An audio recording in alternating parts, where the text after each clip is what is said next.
Tadi di dalam gimana? Tadi di dalam seperti apa? Karena kan ada saksi dua dari A ya.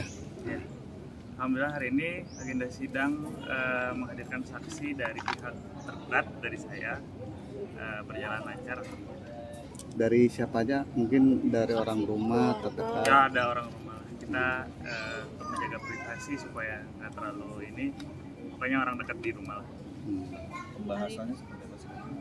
Sama seperti minggu lalu mengkonfirmasi apa yang menjadi keluhan atau gugatan dari Nisha ini.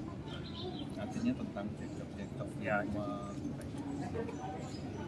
Tapi Tenisa sendiri tidak hadir, tidak ada komunikasi. Masih tadi pagi pamit dulu, Bun, aku ke pengadilan gitu. Sebelum pamit bikinin sarapan masih kah? Masih. Dia tuh tadi rada nggak enak badannya, jadi tapi biasanya kita sarapan bareng. Kalau nggak misalnya dia belum bangun nanti saya yang mau bikinin bawain buat. Dari dua saksi yang dihadirkan banyak bantahan nggak dari pihak penggugat sendiri gitu? Sebenarnya sifatnya bukan bantahannya, tapi lebih ke mengkonfirmasi bagaimana keseharian, terus apa pernah mendengar cekcok seperti itu aja sih, nggak ada bantah-bantah. Nanti Tenisa sendiri tidak enak badan dari kapan? Tadi malam aja sih, masuk angin kayaknya. Sempat minggu lalu sempat dia diajak nggak sih sama A untuk datang menghadiri sidang? Sempat, tapi kan minggu lalu ada kegiatan. Terus minggu ini hari ini juga harus ke Bandung. Mau ada acara berkaitan dengan politik ya. Ada rundingan nggak sih mungkin kan masih tinggal satu bulan gitu ya, artinya ada obrolan untuk mengarah untuk batas seperti apa? Setiap hari saya coba bujuk ya kalau malam juga kita suka ngobrol gitu, tapi kan sesuatu yang menyangkut hati kita nggak bisa paksakan ya, saya juga nggak mau maksain, jadi saya pengen pendekatannya halus saja. Saya coba tunjukin kalau apa yang dia keluhkan itu sudah saya perbaiki. Tapi sejauh ini respon Tenisa seperti apa setelah Baik. diajakin? Baik sih, responnya baik, alhamdulillah.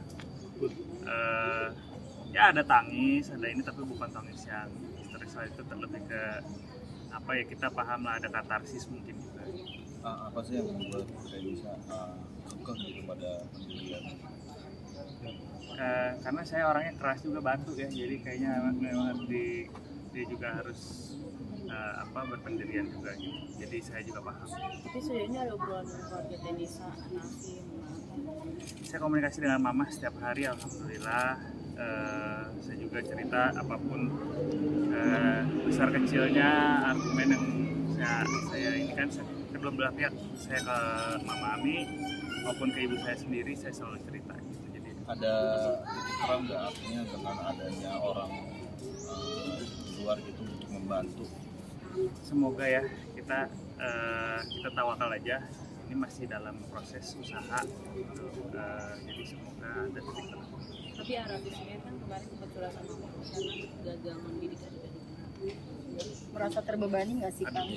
Saya nggak berani komentar kalau misalnya itu kan antara ibu dan anak ya, jadi tapi sebenarnya yang harus dilihat adalah bahwa keluarga ini tuh sangat baik gitu komunikasinya, terlihat sibuk satu dengan yang lainnya, tapi sangat baik gitu komunikasinya, sangat terbuka, tidak ada yang.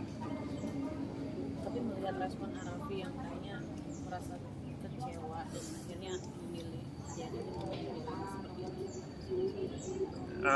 Enggak sih, kayaknya jangan dibaca sebagai arah kecewa, cuman mungkin kan setiap orang tuh punya jalannya sendiri, dan ya mungkin itu jadi nostalgia ya ketika mama menceritakan bagaimana dulu mama mempertahankan dengan papa almarhum. Ada titik di mana ini gak sih kayaknya udah putus asa nih, kayaknya udah nggak bisa lagi. Pak, saya nggak pernah di titik itu. Saya janji sama anak-anak saya akan berjuang. Jadi kalau Anak-anak seperti apa? anak-anak support sekali, anak-anak selalu support, selalu menanyakan bagaimana ayah kondisi mentalmu hari ini gitu. Jawaban dari orang sendiri ketika ditanyakan itu seperti apa? Ayah kuat dong.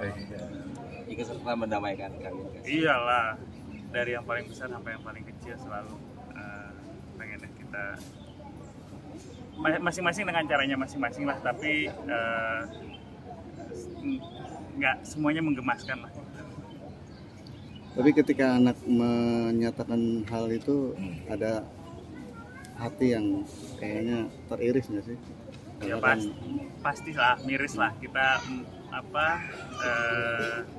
merefleksikan diri ya, kok bisa sih anak-anak di posisi seperti ini, tapi bukan berarti kita harus putus asa.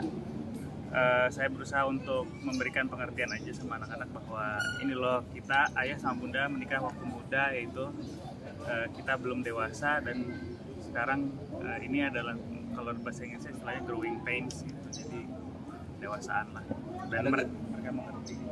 Ada juga berkeinginan untuk family berdua keluar kota atau kemana gitu jalan-jalan